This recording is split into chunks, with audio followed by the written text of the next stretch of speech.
Lift. Shimla की शाम। कड़कड़ाती ठंड में प्रांजल अपनी कार से जा रहा होता है, तभी उसका फोन बजता है। कहाँ रह गए तुम? पार्टी शुरू हो गई। Come on fast. अरे हाँ, आ रहा हूँ भाई। तुम भी ना पीछे ही पड़ जाती हो। अच्छा, सामने एक शॉर्टकट दिख रहा है, वहीं से आता हूँ। पार्टी में जाने के लिए प्रांजल शॉर्टकट ले लेता है। रोड के किनारे एक बोर्ड उल्टा पड़ा हुआ था, जिस पर लिखा हुआ था आगे जाना मना है। पर प्रांजल हड़बड़ी में बोर्ड की ओर देखता नहीं और उसी रास्ते पर चल देता है। रास्ते में एक हाथ प्रांजल की गाड़ी को रोकता है। हाथों में लाल चूड़ियां, मेहंदी, मानो नई नवेली दुल्हन हो। प्रांजल गाड़ी रोकता है। जी कहिए। मैं भटक गई हूँ, मेरी मदद कीजिए। इतने घने जंगल में मेरे फोन का नेटवर्क भी काम नहीं कर रहा। डोंट वरी, मैं भी शहर की तरफ ही जा रहा हूँ। मैं आपको ड्रॉप कर देता हूँ। वैसे इतने घने जंगल में इस हालत में आप, लगता है कि आपकी नई नई शादी हुई है। बहुत ठंड है, गाड़ी के अंदर आकर बात कर सकती हूँ? I am sorry. ये लीजिए मेरी जैकेट और आप अंदर आ जाइए। सोनिया प्रांजल का जैकेट पहनकर उसके बगल की सीट पर बैठ जाती है। आई एम सोनिया, मेरी शादी नहीं हुई, होने वाली है। आज सुबह को ही मैं कुछ काम से यहाँ आई थी और रास्ता भटक गई। दोनों में बातचीत शुरू हो जाती है। धीरे धीरे अंधेरा होने लगता है। प्रांजल फ्रंट मिरर में देखता है कि पीछे की सीट पर कोई लड़की बैठी हुई है और धीरे धीरे हंसती हुई उसकी ओर देख रही है।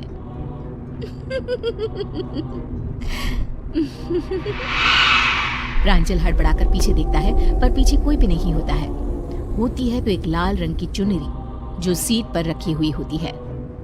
क्या हुआ प्रांजल, तुम डर क्यों गए?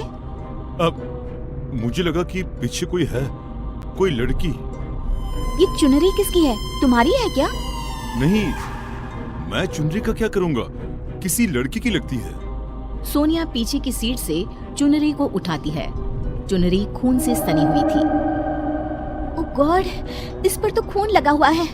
तुम्हारे साथ कोई लड़की थी क्या गाड़ी में? नहीं नहीं, अरे तुम ये क्या कर रही हो? अभी तक तो ये चुनरी यहाँ थी ही नहीं, और ये जंगल है कि खत्म होने का नाम ही नहीं ले रहा। 2 घंटे से हम अंदर घूम रहे हैं। यहाँ छोटा रास्ता है, अब लगता है हम भटक गए हैं। दोनों जंगल में बुरी तरह भटक जाते हैं। गाड़ी चलाते चलाते अचानक प्रांजल को एक खोपड़ी अपनी गाड़ी के आगे लटकती हुई दिखाई देती है, जिसके कारण उसका बैलेंस गड़बड़ा जाता है और गाड़ी एक पेड़ से टकराकर बुरी तरह डैमेज हो जाती है। दोनों कार से उतरते हैं। अब क्या करेंगे? रात होती जा रही है। ऐसे सुनसान जंगल में इस तरह हमारा रहना खतरे से खाली नहीं है। वो देखो, एक रोशनी दिखाई दे रही है, शायद किसी का घर हो। चलो ना वहीं चलते हैं। दोनों रोशनी की तरफ जाते हैं। वहाँ एक बड़ी सी हवेली होती है। देखने में लगता है कई सालों से बंद हो। उसमें से एक अजीब सा लंबे कद दाढ़ी वाला आदमी निकल कर आता है, जिसे देखते ही सोनिया डरने लगती है। वो अपनी आंखें बड़ी बड़ी कर सोनिया की ओर देखते हुए कहता है, लगता है भटक गए हो। ये जंगल है ही ऐसा, यहाँ अक्सर लोग भटक जाते हैं। कई साल पहले इस हवेली के मालकिन की बेटी भी भटक गई थी। कैसा अजीब आदमी है ये। इस जंगल से बाहर निकलने का कोई रास्ता बता सकते हैं आप? इस जंगल से कभी कोई बाहर गया है भला? अब क्या मतलब? अरे मैं तो मजाक कर रहा था। रात भर यहाँ पर ही ठहर जाइए, सुबह ही जंगल से बाहर निकला जा सकता है। प्रांजल और सोनिया हवेली के अंदर जाते हैं। अंदर एक चेयर पर उन्हें शादी का जोड़ा खून में लिपटा हुआ दिखता है। इसी जोड़े का दुपट्टा तुम्हारी कार में था ना प्रांजल? ये सब क्या हो रहा है?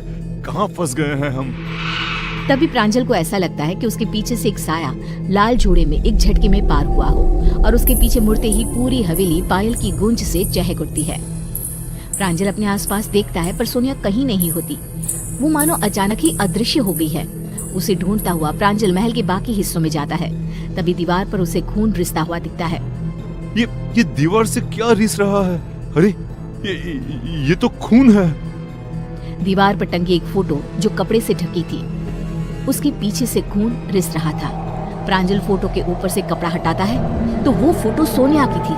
प्रांजल के कपड़ा हटाते ही जोरों की हवाएं चलने लगती है। तस्वीर नीचे गिर जाती है। प्रांजल घबराकर बाहर भागता है। हवेली का दरवाजा अपने आप बंद हो जाता है। यहाँ जो एक बार आता है वो फिर से लौटता नहीं है। सोनिया जी हमारे मालकिन की बेटी थी। शादी के दिन वो छत पर खड़ी इंतजार कर रही थी, पर एक दुर्घटना में बारात में शामिल सभी लोग मारे गए। ये खबर सुनते ही छोटी मालकिन छत से कूद पड़ी। कुछ समय बाद बड़े मालिक और मालकिन भी मर गए। तब मैं बहुत छोटा था, इस घर के वफादार नौकर का बेटा, और आज भी मैं अपनी वफादारी निभा रहा हूँ। सोनिया मैडम रोज इसी जंगल में अपने पति को ढूंढने निकलती है, और आज काफी दिनों बाद उन्हें तुम मिल गए। ये क्या कह रहे हो तुम? इस रास्ते पर कोई नहीं आता है। शायद तुम्हें पता नहीं था। प्रांजल को गुमशुदा हुए कई साल बीत गए। क्या हुआ उसके साथ ये कोई भी पता ना कर सका। ना प्रांजल की लाश मिली, ना कभी उसका कोई कॉल आया। एक लिफ्ट इतनी भारी पड़ेगी ये प्रांजल ने शायद कभी नहीं सोचा होगा।